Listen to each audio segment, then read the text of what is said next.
some of these players can do things that we'd never thought that we would do when we were playing. It was a little bit more simplistic, you know.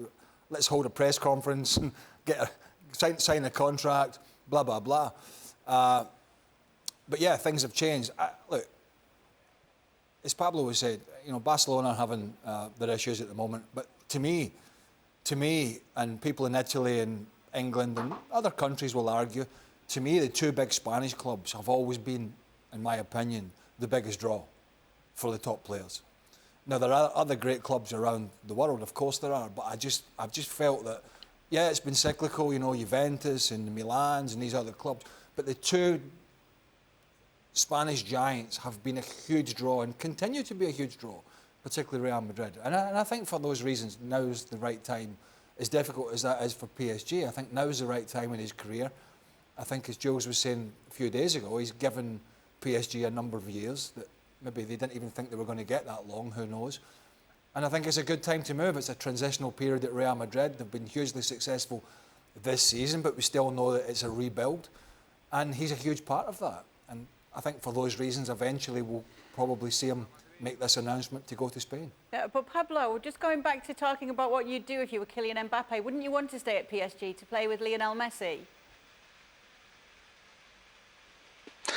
Well, this is what I'm saying. I mean, PSG has a big ambitions, and they want to have top players to continue, you know, fighting for the Champions League or, you know, the domestic competitions and all that. But I think too good for that. But all those players, they always want to be surrounded by top players as well. And I'm sure for Mbappe to have Messi, you know, alongside him and some of the rest of the players are incredible. So even Messi, I think one of the reasons that went to PSG because he knew that Mbappe was there, Di Maria, and some of those players. So they cannot let Messi down, and they try to make you know, a huge effort to keep those players to, you know, to give a chance Messi to be in a strong side with top players. So well, we'll see how that finish.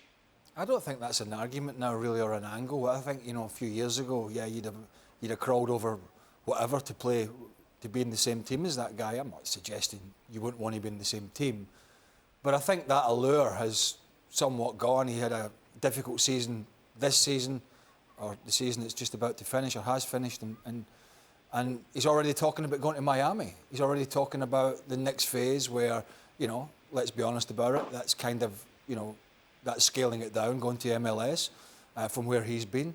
So that's not exactly looking at it from Mbappe's point of view, or anybody saying, oh, let's go in there and play with Lionel Messi for 5 years.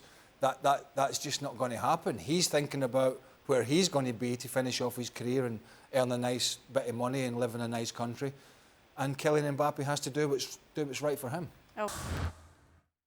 Well, thank you very much for watching ESPN on YouTube. For more sports highlights and analysis, be sure to download the ESPN app. And for live streaming, premium content, and let's not forget as well, ESPN FC 7 days a week. Subscribe to ESPN+.